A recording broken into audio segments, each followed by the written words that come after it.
Hey, what's up, guys, and welcome back to Anime Symbol. And today I'm going to be giving you a brand new episode of What If Naruto Had All Blood Demon Art? Part 4, guys. Remember to get this one too. 100 like as usual. Share this to all of your friends on your social media platform. And also, guys, if you're new and this is the first time you're hearing my voice, yes, I indeed have 3 more channels which I post What If on every single day for you guys to enjoy. All the links will be down in the description, so go ahead and click that red subscribe button and become a part of the Anime King family. And thank you for all of your help and your support. So without further ado or wasting more time, how about we jump right into this brand new episode? Let's begin now, guys.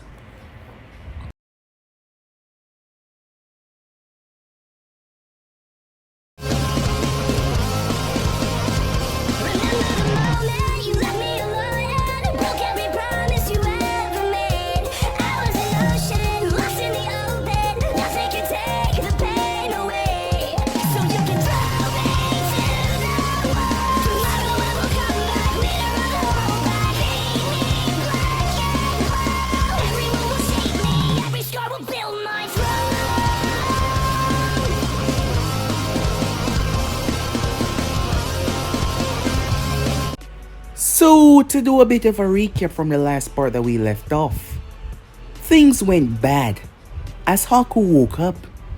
However, she was completely different. Her eyes now sported a rainbow color, and she had the kanji for number 2 in her eyes. She went berserk as she immediately attacked the group that Gato had brought. She ripped and tore them apart, devouring them in the process.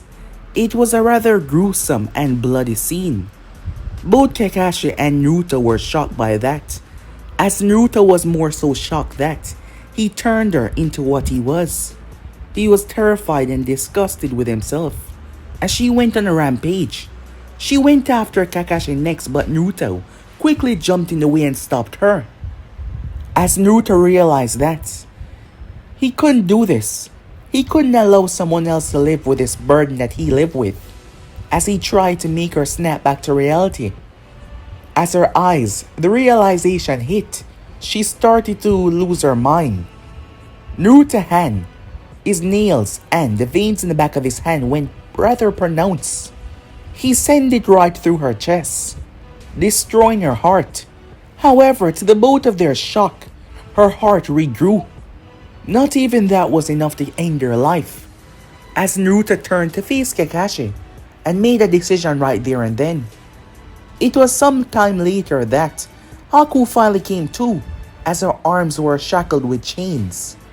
However, after realizing what was going on, her anger, she ripped right out of them as she attacked Naruto, who tried to explain, as he wanted her to do this because he didn't fight back as she drive an ice dagger right through his chest. However, Naruto wouldn't die either. As he stood there, she realized that he wanted her to do this. Naruto was sickened by himself, as all of the guilt of what he did to innocent people came back. And now that he turned her into this, he just wanted to get it over with. However, he was not strong enough to end his own life. After all, looking back at everything, he was still a damn child. A child that had lived majority of his life isolated and alone. And now, finally, as he got to step away from all of that, he was a monster and he was now turning others into monsters. Despite what he did, Haku started to feel sympathy for him. As he told her what happened, he told her how he came to find out about this, and his life sounded like a real sad one. Things beyond his control that he could not stop. As she asked him where they were, it turns out that Naruto ran away, jumping into the swamp that he could create, and fleeing from Kakashi with Haku. And he arrived to this barn. It didn't seem like they could be killed, given the fact that he speared her right to the chest, and she wouldn't die. And she did the same to him. The both of them had no idea what they were going to do, but it seems the sun greatly affected Haku more than it did for Naruto. So it was better if they move out at night. At Konoha, as Hiruzen was worried, he was worried for Naruto. There were things that Naruto did not even know about himself, as he was thinking about the Nine Tails, and now the child was out there all alone. Hiruzen was feared for his safety, while the news of what Kakashi told him was rather shocking. He wanted Naruto back, at least they could sort it out here and then. So he started to send his people out to try and find him, as both Sakura and Sasuke couldn't understand, because Kakashi would not tell them the full truth. A couple of weeks passed after that, as we find both Naruto and Haku, as they were hunting a last member of a bandit group that they came across, releasing into their impulses when they came across bad people. It was something they had to do, as if they did not it would build and build and build and build, until it finally exploded. As Haku knew people, both her and Zabuza went to several formations, so they went somewhere. After all, they still needed money, because they had none right now.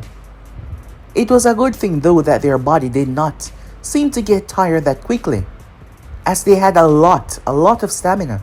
As Haku started to learn more about herself as well, the ability that she now possessed was completely different from her technique.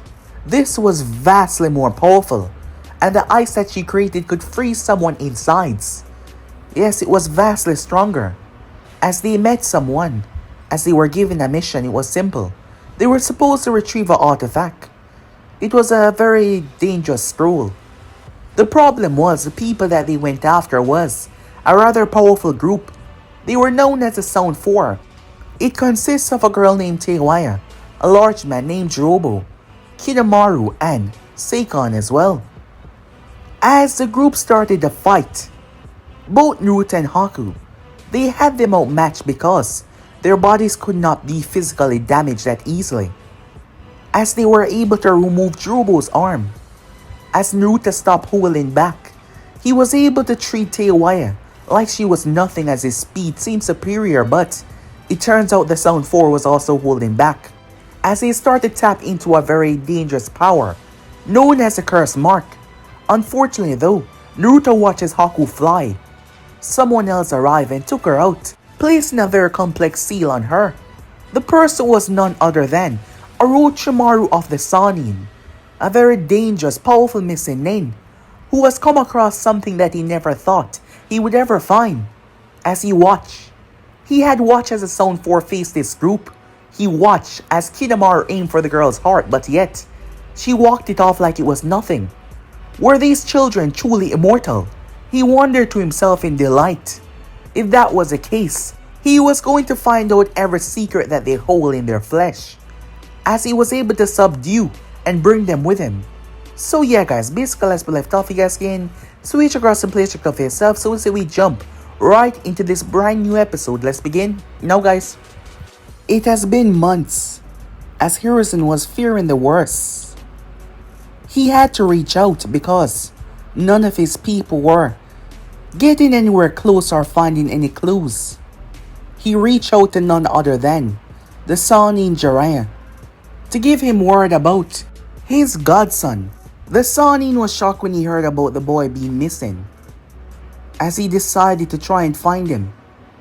Jiraiya had a spine at work. He had contacts of many people all around the elemental nation, so he got to work immediately. Hiruzen's mind slowly started to fear the worst, that none of his people were even able to locate or find any clues of Naruto. Yes, he started to dread and fear the absolute worst. Not to mention, given the boy's special quirks and his high regeneration ability, if someone was to get their hands on him, perhaps even kidnap or hold him, believing that he had special qualities, and then to find out that he was a holder of the Nine Tails, Hiruzen feared that outcome the most. He really hoped that Jiraiya could accomplish something that he failed to do. Meanwhile, in a remote location, deep underground, there was a scream of agony. A scream of pain tearing through the entire facility. Inside of a rather large room, strapped to a metal table. There was a young boy. The only thing that he was wearing was his shorts that was covered in blood. He was on the table, his arms secured by some metal holsters with Fuinjutsu markings on it. There was a large ceiling pattern that was painted on his chest and legs and arms as well to restrain the child. At the moment, there were several machines that were hooked up to him, delivering electric shocks constantly flowing through his system. His body was being burnt at a rather high voltage over and over and over again. However, his healing ability just proved to be the greatest that Orochimaru has ever come across, as the boy body was healing within seconds. Truly wonderful, the Sanin thought as he gazed down towards the boy down below. Orochimaru has done a lot in a short amount of time as he stopped the electricity flow. For one thing, he found out that this boy was the original. But not only that, this boy originated from Konoha because he had the Nine Tails sealed inside of him. Upon discussing this out loud, the child seemed rather shocked, so he did not know about that. But that was not all. Whatever he was, it originated from him. The girl was just a creation of this boy.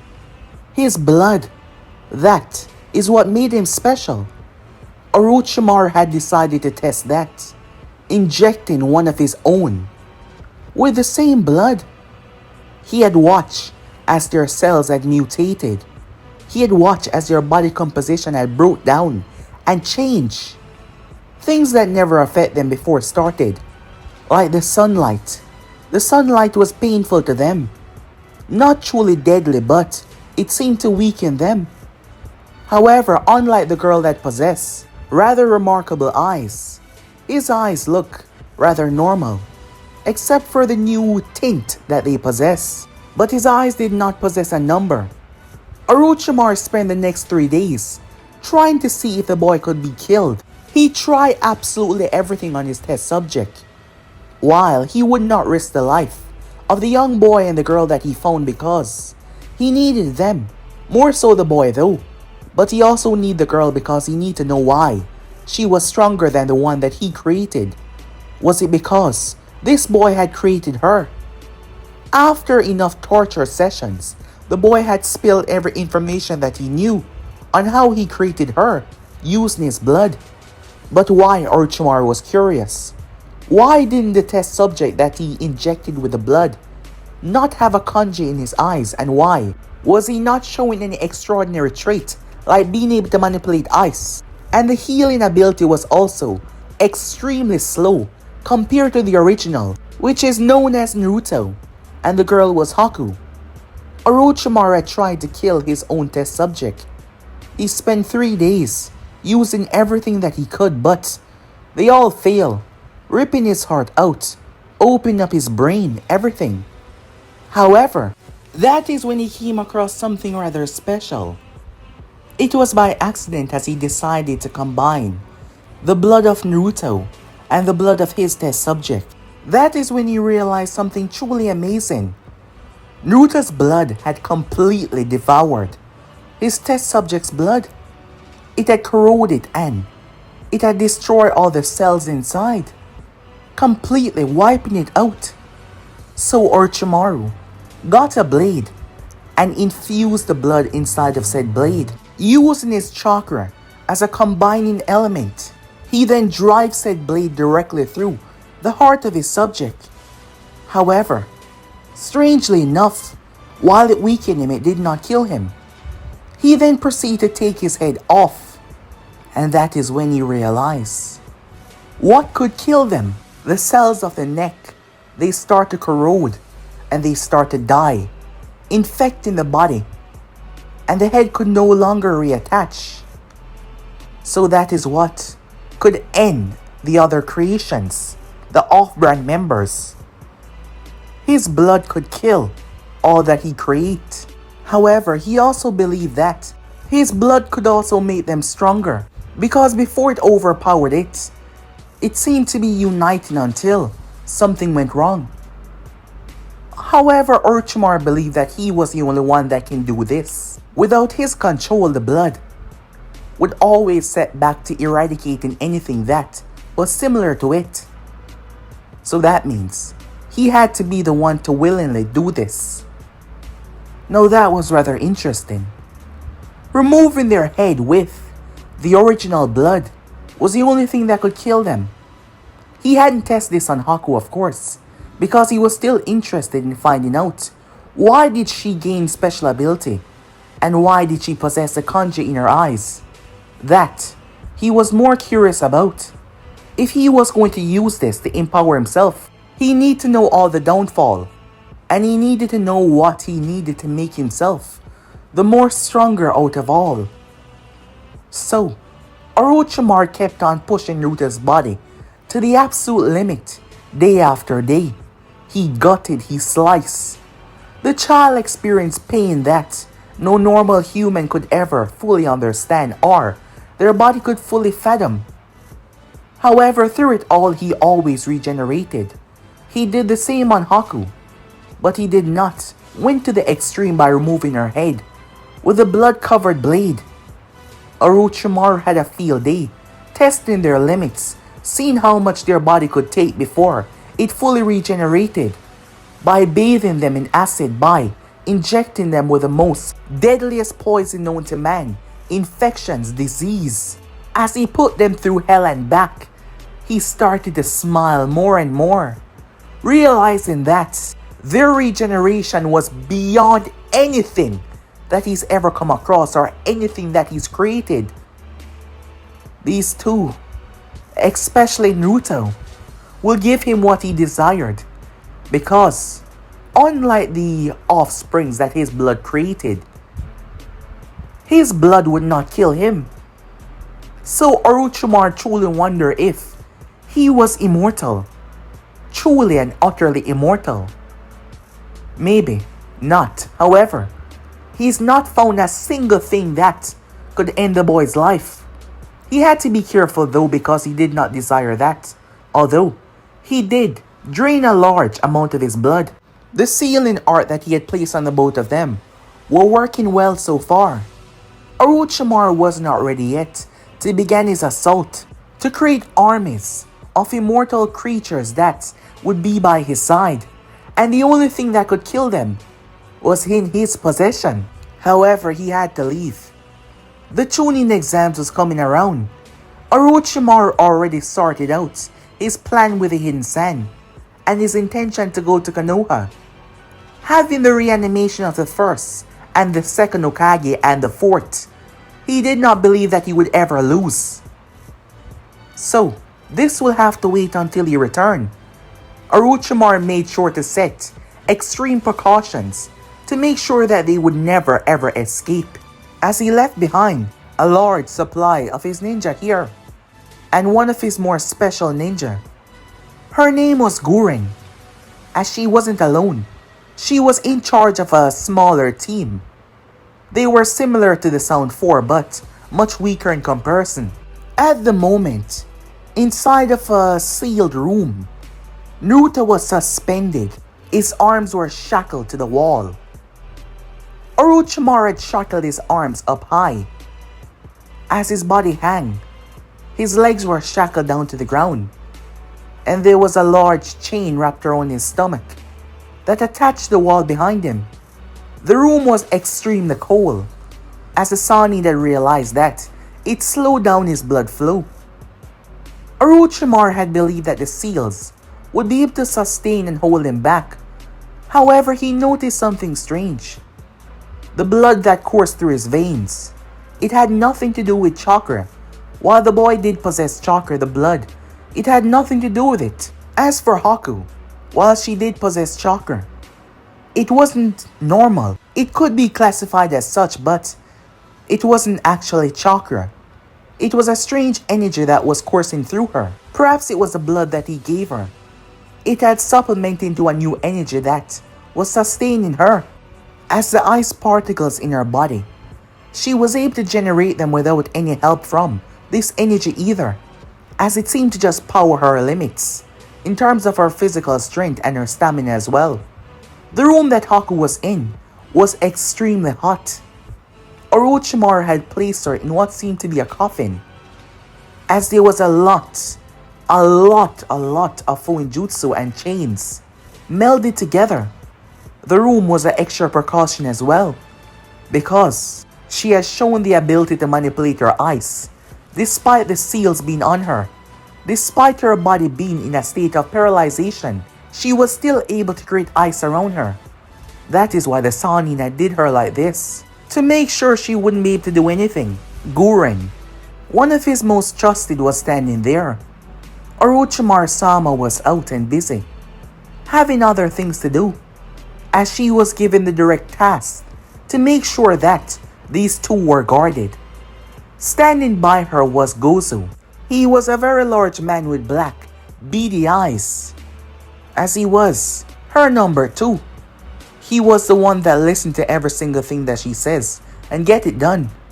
Renji, on the other hand, was the second in command when she was not here.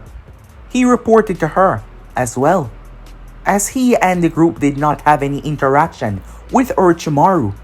While they were stronger than most, she had been the one to handpick them from the group of members that were in a fighting arena, and she picked rather well.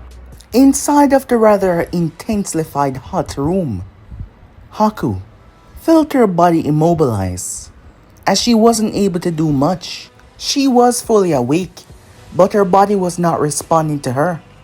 Every breath that she took, her throat felt like it was on fire as she lay there. Over the past couple of weeks, it has been nothing but true and utter agony. She has been to hell and back. She had watched her skin, her bones melt and regenerated. This man had put her through hell. The amount of rage that she was now consumed with was something that she never thought that she would ever be feeling in her entire life. She was so angry. All she wanted to do was to rip his face off. That smug smile on his face, she wanted to tear it off. However, she wasn't able to do anything, as her mind was constantly worrying about Naruto, despite the fact that her body was being put through hell, as she could not see him, but she could hear him. She could hear his screams, and she was sure that he could hear her screams. She cleared her mind and calmed herself down. She needed to find a way to escape out of here. As she was calming down, she felt something. It was her blood. It was reacting to something. She could not move. However, she could feel it as she pushed outwards.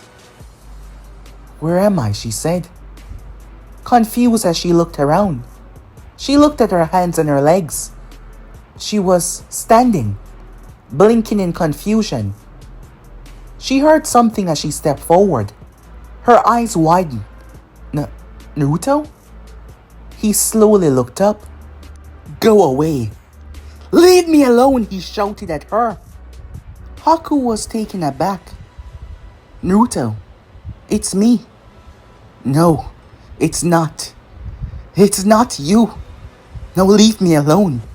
Just go," he said to her. She walked forward as she knelt right in front of him.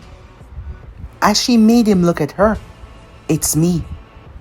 As Naruto looked in her eyes, Haku?" he said. "Yes, it's me," she said. "What's going on? What happened?" she said.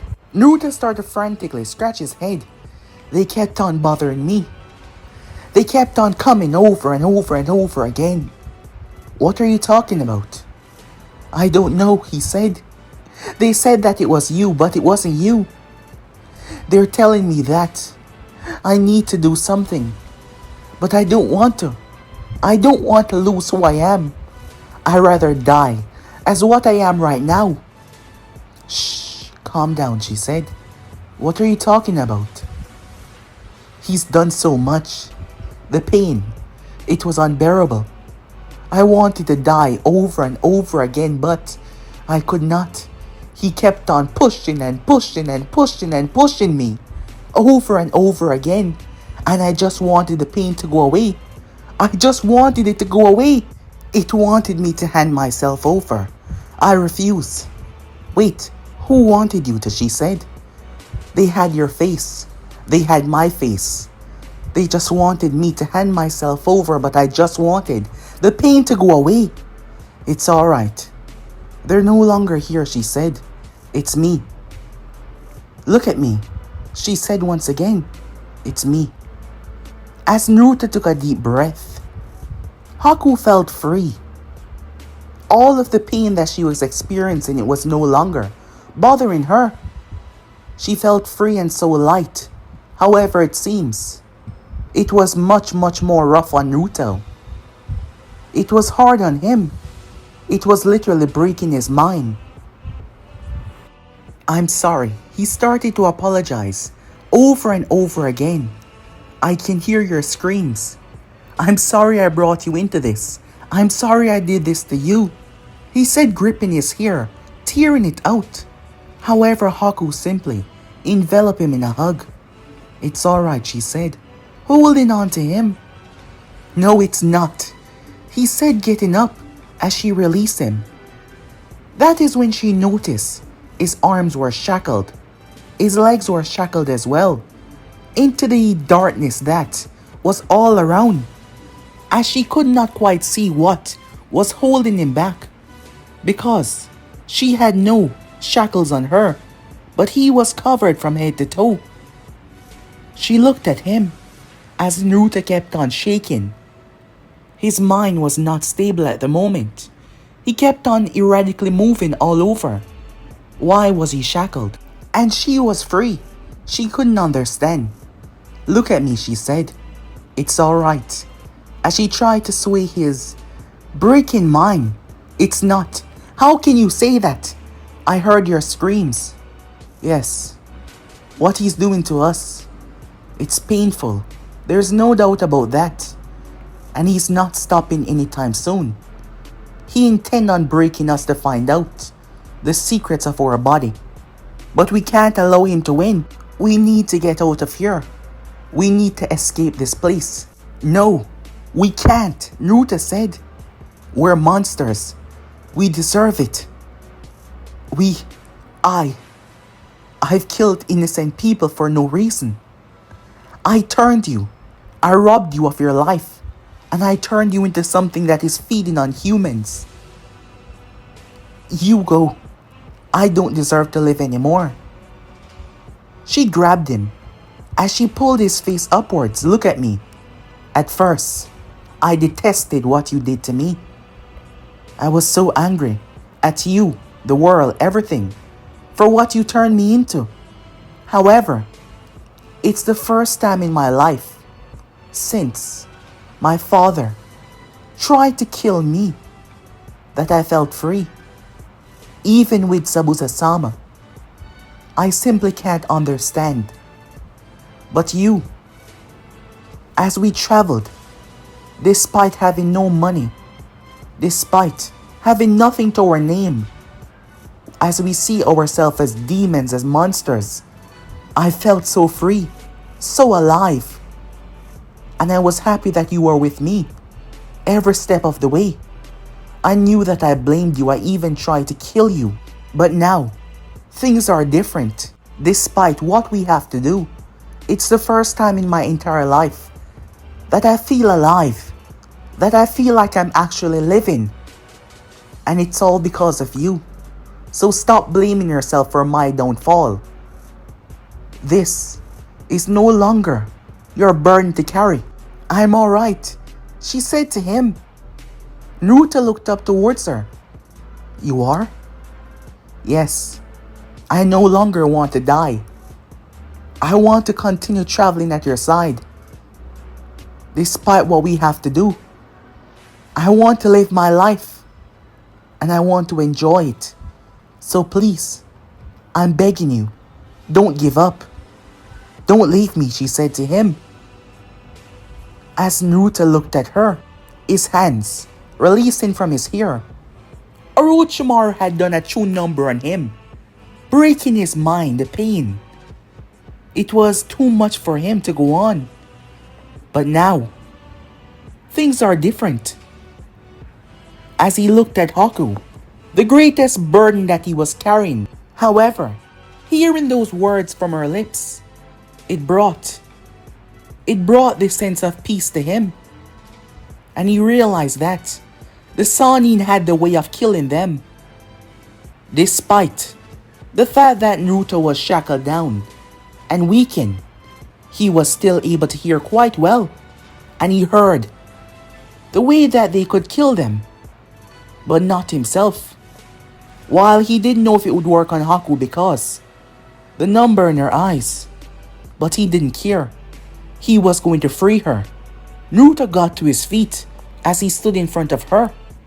Haku was surprised as the aura that surrounded him changed from a timid one to one with absolute confidence. Naruto looked her directly in the eyes. "You don't want to die," he said. She shook her head. "No, I want to live after everything I did to you. I'm making you a promise now. I'll save you from this. And that's a promise I refuse to give up on." That is when Haku noticed the chain on his right arm, one of the links, broke. She stepped forward and rests her hand on his face. "I know you can," she said to him. "If anyone can, you can." The chain on his other arm broke as Haku was pushed away. She found herself back in agony once again. The heat, the pain. However, she knew that he was going to save her. He was going to help her. Meanwhile, with Naruto, trapped in his mind, it was the only place that he could go to get away from the agony that Orochimaru was putting him through. But now that Haku was gone, they came back. But this time, one came. He stepped in front of him, as Naruto was looking at himself, but it was not actually him. This Naruto had long white hair.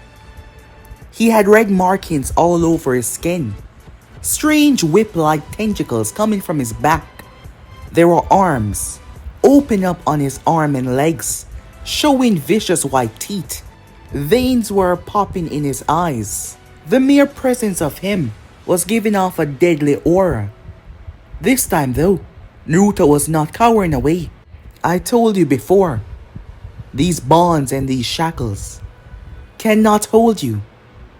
I told you you have the power to shatter them all, to break free from your confines, to release the last amount of humanity that you keep clinging on to. You yourself can realize and see. You are no longer human. You are better than them. Stronger, faster, an immortal being that cannot be touched by time or death. Allowing yourself to be paraded, beaten and used as a pawn is truly disgraceful.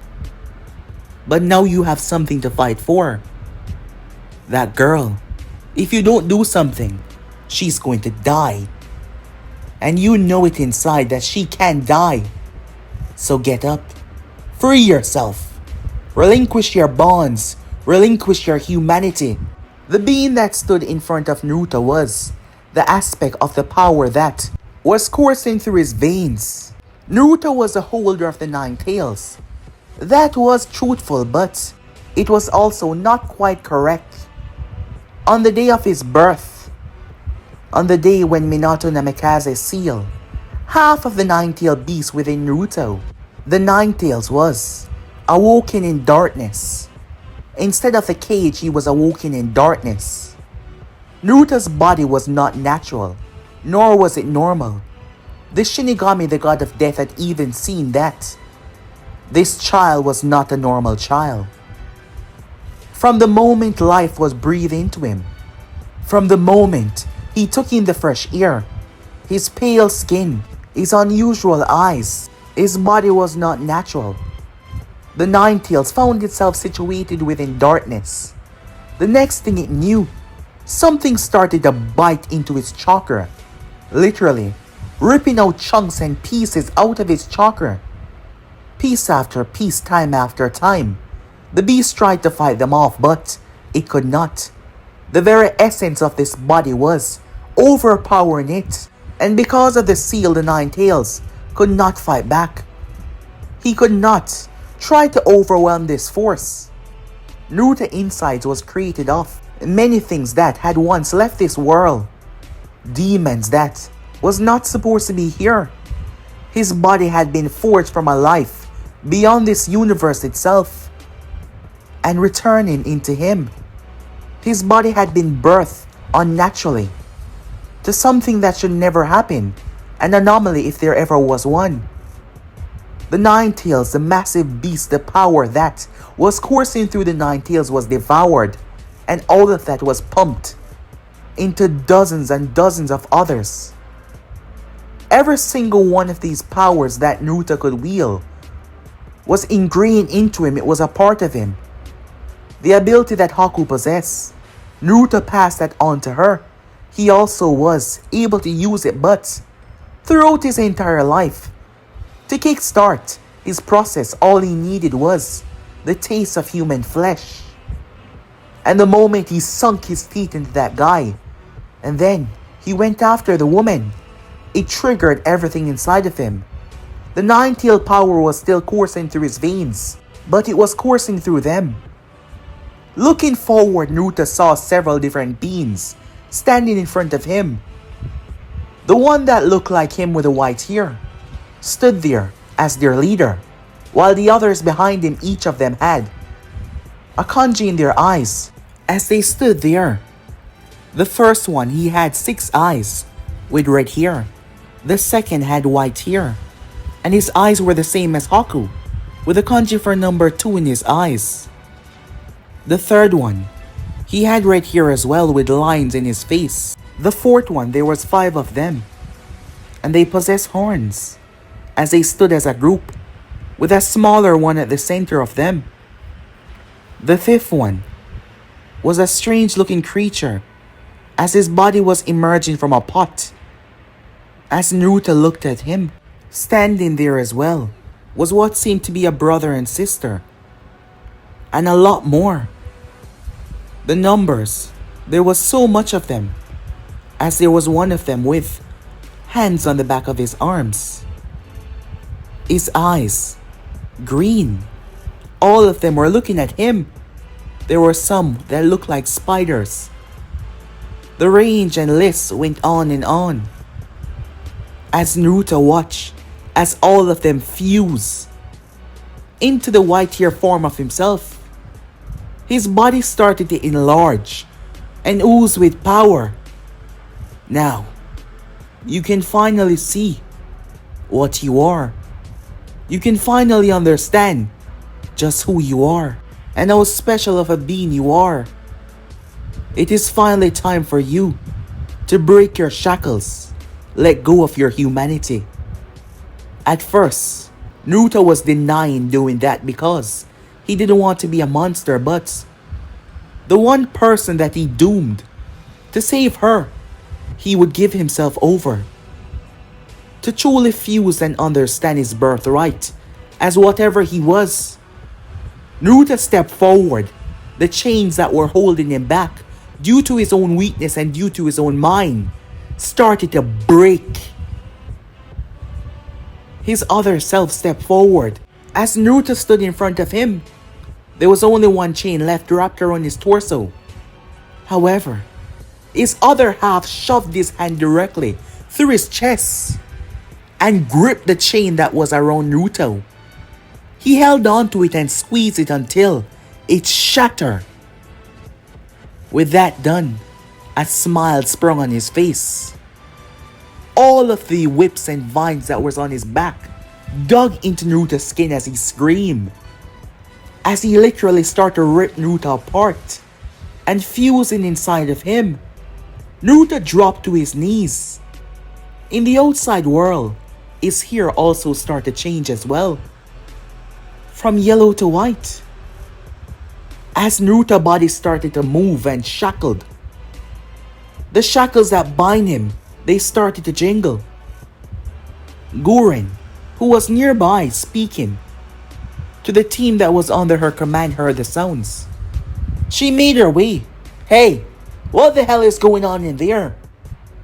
As Goren looked through the small slot, the door itself was extremely cold.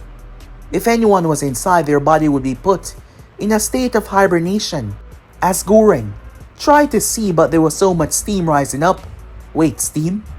Her instincts kicked in as Goren jumped away from the door. Suddenly, the thick, massive metal door was shooted off its hinges. It viciously slammed into the wall with a loud bang, shaking it rather violently. Goren stood there with a shocked look on her face. What the hell? As she looked inside, all she could make out was the red eyes. As he stepped out,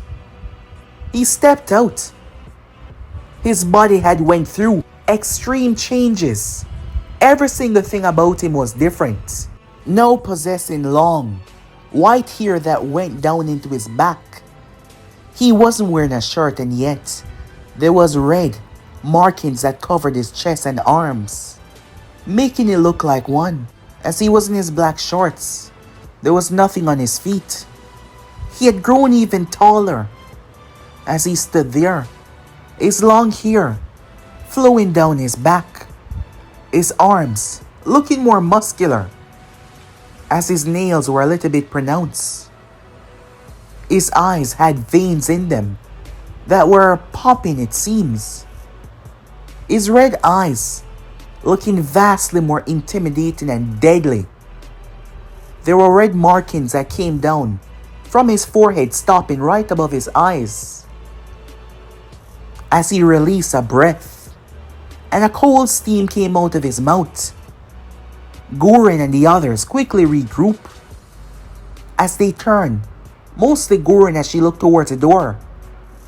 Did he punch it? She thought to herself, as she noticed the indentation that was embedded in the massive door. Who the hell was this? Orochimaru did say that he was someone that they couldn't allow to ever escape, as she was tasked with that, and she promised that she wouldn't let him down, and yet he broke free. Goren stood her ground though, refusing to let him go free. As she looked towards the others, we can't allow him to leave. I will stop him, Goren. The large, rather loyal Gozu beside her rushed forward. As before he reached too close, he extended his arm. His body had the morphing ability to extend his arms at a long radius. However, with simply one hand raised, the boy stopped it. Gozu's eyes went wide as his arms, both of them, were torn out of their socket. As the boy now stood behind him, he was holding on to the two lug of her arms. Before Gozu could scream or make a sound, his body split into several different areas. The boy held the arm up to his mouth and bit into it. As he brought his finger up and wiped the blood off his lips and licked it, the other member of the group flew in the sky, jumping as he made his way and fired a rather smoke bomb down towards Naruto. This was a special kind of smoke that would subdue the target. However, Naruto was calmly walking out of it. As he held his hand up, his palm opened up as blood started to leak. His blood then started to twist and turn as it started to forge something. It was a katana with eyes along the hilt and eyes along the blade as well.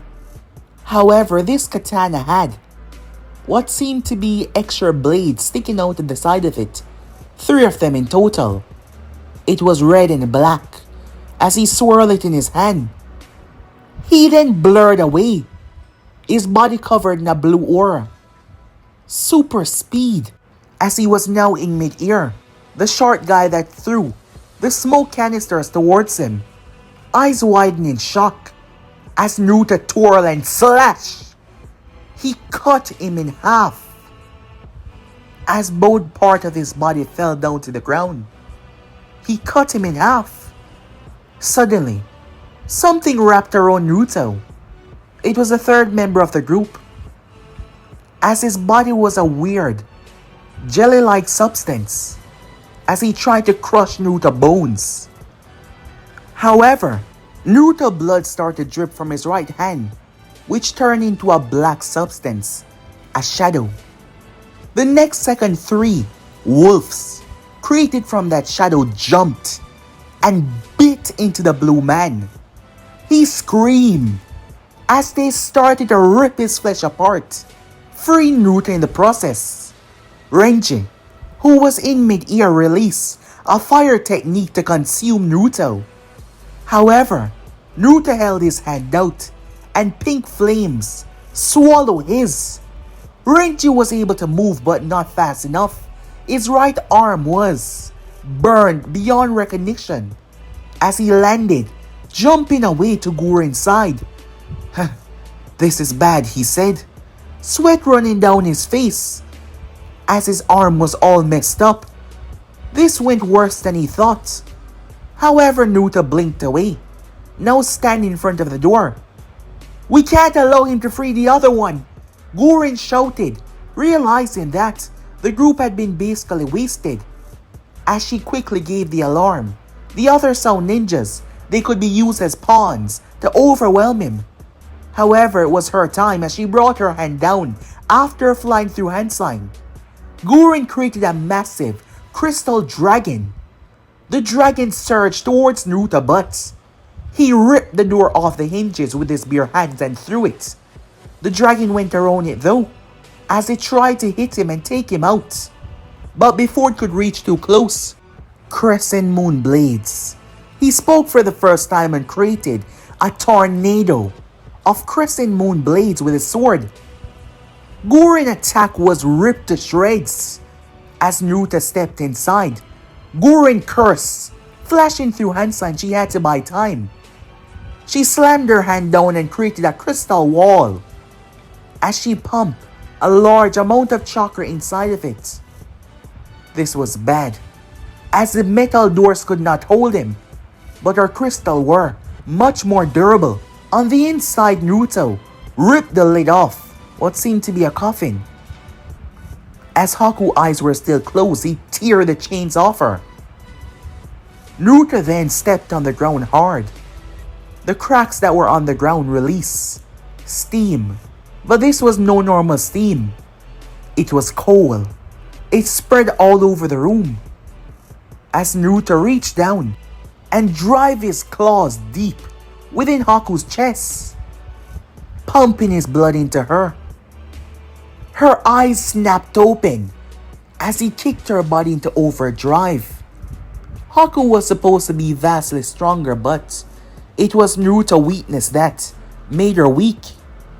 It was because of him, his weakness, that made her weak, because she was a part of him. She was just like him. And now, as his blood pumped through her veins, her body started to experience changes as well. Her eyes fluttering open, power surging through her veins.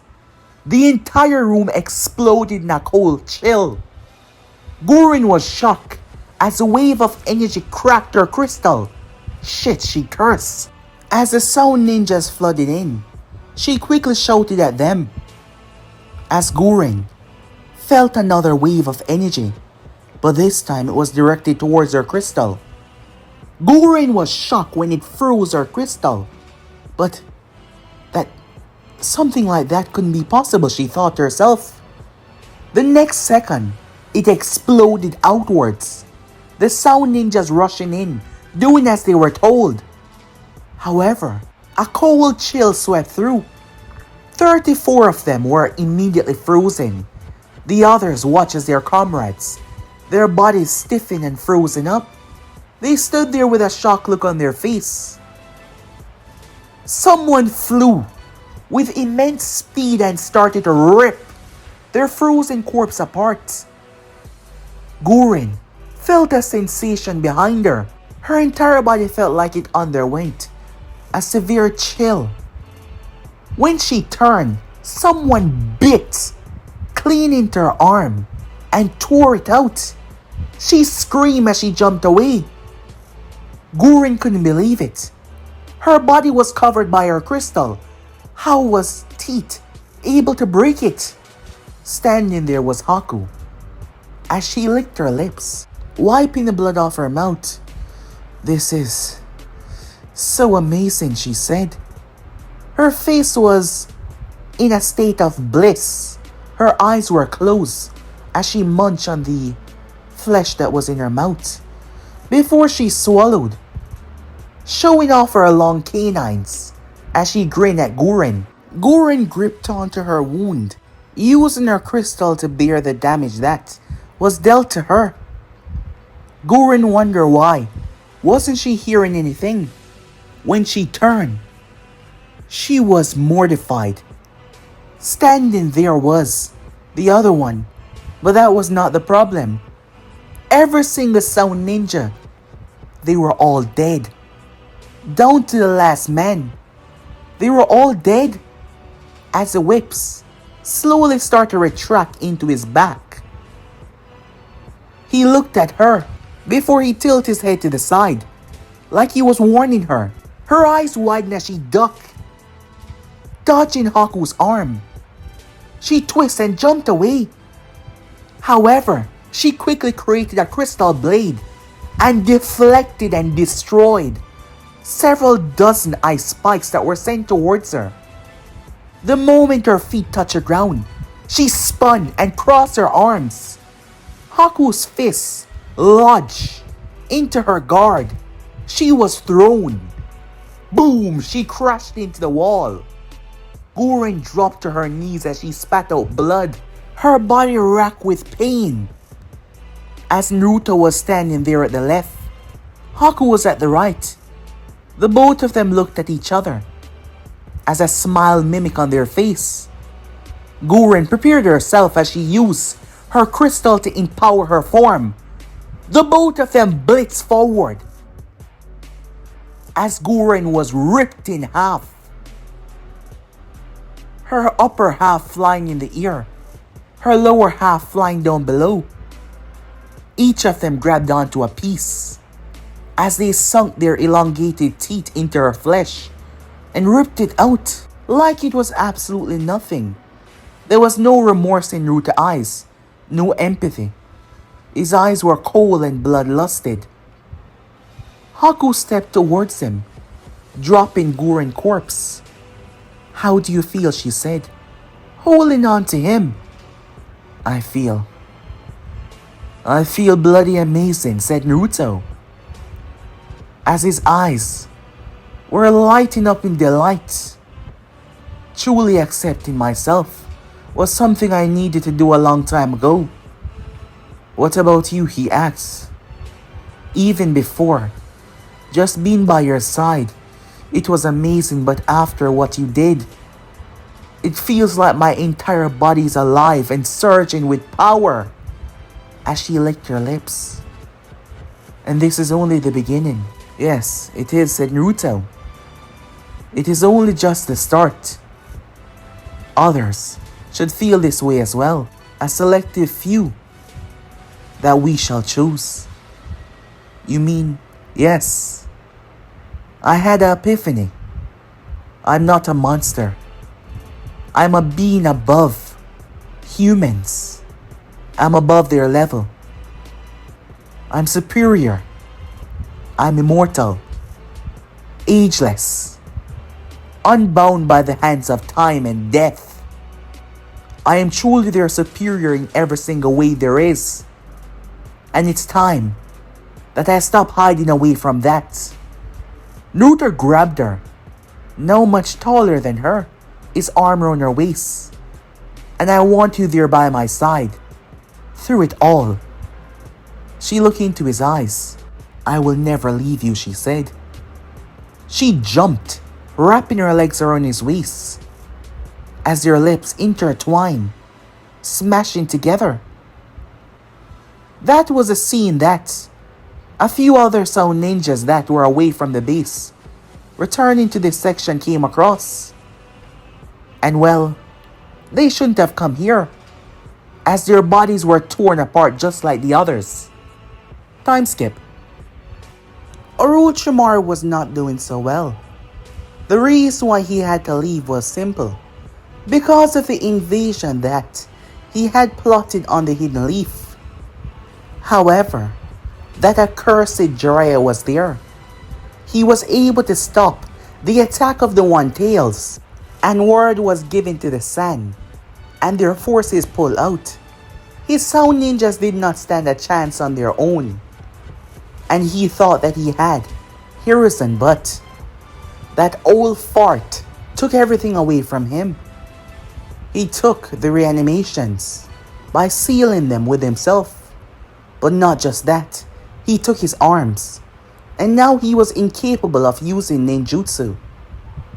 Returning back, Orochimaru got the footage of the base hidden in the south, and let's just say, it wasn't pleasant. Orochimaru stood there, as he seemed to be in a state of discomfort. His arms were covered in bandage, sweat was running down his face, as he gazed at the footage in front of him.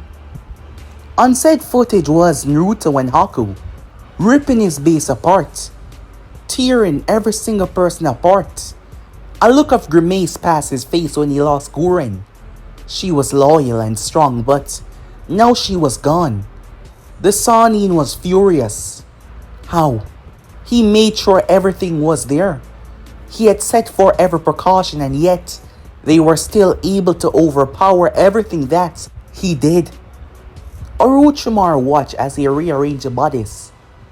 It seems they were leaving a message for him.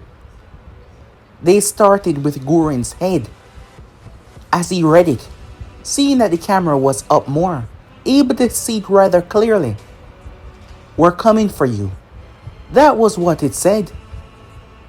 Given how the both of them were able to rip through Gurren crystal armor with ease, and the vast array of abilities that the boy was not showing from before, and Haku, her strength seemed to have quadrupled, Orochimaru was not in a state to fight at the moment. He had to find Tsunade Senju. She was perhaps the only one that could heal his arms at the moment. He will deal with Naruto and Haku when the time was right. First and foremost though, he had to be healed. Time skip. Jiraiya of the Sannin had been going through it. From being unable to find Naruto Uzumaki, to watching Sensei's corpse on the roof. And now here he was, trying to convince Tsunade to return back and become the next Hokage. He found her 2 days ago. Upon finding her, he has been trying to convince her, but she was stubborn. But he wasn't planning on leaving anytime soon, so yes, she was going to give him an answer.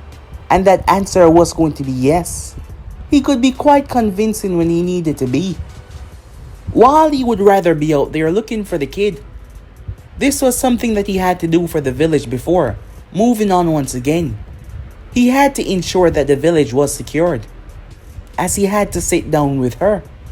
If she did not take the position, there were some unlikely forces that might gain said position. Even Tsunade knew the threat that Danzo Shinmira posed if he was to take the mantle of Hokage. However, she was hesitant on accepting that position given her past. However, that was not all. It was 3 days before Jiraiya came to her that the Sannin Orochimaru had came and visit her. Orochimaru had a skeptic vibes about him. It seems like he was running from someone. He wanted her to heal his arms, with the notion that he would give her back the ones that she lost. It was a tempting offer, something that she had to think about. As the days went by, Tsunade drugged Jiraiya as Shizune woke up and found the man in a rather bad condition. Tsunade had knocked her out when Shizune had threatened to come and tell Jiraiya about Orochimaru and what she planned to do on her own. So now, the both of them had to hobble out there, making their way. Unfortunately though, Tsunade's greatest weakness was known by Orochimaru, her hemophobia. Splashing his blood on her face, Kabuto watched as she folded. He started to kick her rather ruthlessly, as he couldn't believe that The seemingly greatest medical ninja ever was afraid of blood. If that wasn't pathetic, he didn't know what was. However, he was interrupted when shurikens were sent his way, flipping away. Now rushing towards her master was Shizune. Shizune got a cloth and cleaned her face off. As Jiraiya stretched his hair, Kabuto flipped away from it as Jiraiya was sweating. Always arriving in times when you're not needed, Orochimaru said, stepping forward, that usual smirk on his face. Despite the look of grimace and tired that was racking his entire form, his arms were not doing so good. Not at all, as Jiraiya was not doing so good either. However, Kabuto felt something as he turned, as something slammed into his shoulder. It was 7 of them. Jumping away, Kabuto looked down as he saw needles. Looking up, he saw a strange fish. Kabuto immediately ripped the needles out of his shoulder as he realized what was going on. Activating his chakra scalpel, Kabuto sliced his own arm open as he intended on getting rid of the poison that was coursing through his veins. Looking up, Kabuto saw the one that did this, and he had to say he was surprised. Even Orochimaru was surprised. Standing there was a boy that he had captured to use his ability to empower himself. His name was Shigetsu. However, Shigetsu was different. His arms had strange, scale-like markings over it. He possessed white here, with a tinge of blue at the bottom. However, his eyes were now different as well. Yes, his eyes were completely different. Orochimaru felt the sensation of fear wash over him. The eyes were yellow, orange mostly, with a tinge of yellow in the background, with a kanji for 5 in it. Shigetsu stood there with a smile on his face. I've always hated you, Kabuto. Always acting high and mighty, coming to retrieve me when I try to escape. However, as you can see, things has changed. Shigetsu now possessed the kanji for 5 in his eyes. Similar to Haku, who had 2, but he had 5. That meant a chilling sensation suddenly swept through the area. What's going on? Jiraiya thought as Tsunade was seemingly snapped out of her trance for a moment. As all of them could feel it, the place became so cold they could all see their breath. The mist, the frozen mist arrived. As she stepped out of it, it was Haku. Something was different though. As Orochimaru started to panic, the sun, it wasn't affecting her. And given the features that Shigetsu now possessed, he was now one of them. Orochimaru had no idea what happened. He's been solely focused on getting his arms back. He had no idea the changes that has been happening behind the scenes. Did you get her little message? I told you that we would find you. There is no place in this entire world where you could hide forever. And today will be the day that you draw your final breath, Haku said, a smile on her face. However, that is when they all felt it. An enormous pressure pulled up on the place. It felt like their bodies were being weighted down by cement. Jiraiya felt his heart rate increasing as his eyes widened when he saw the white-haired individual. However, what made him look at the person in shock was the marks on his cheeks. Yes, the marks on his face. And that girl, she looked just like the person that Kakashi described that Naruto jumped away with. Could it be? He thought to himself, this white-haired person, it has to be Naruto, Jiraiya said. But guys, be end episode right here. If you want to see next part on do, like, subscribe, comment down below, and turn on that bell notification so you posted. But I'm off for now. See you guys soon. Peace.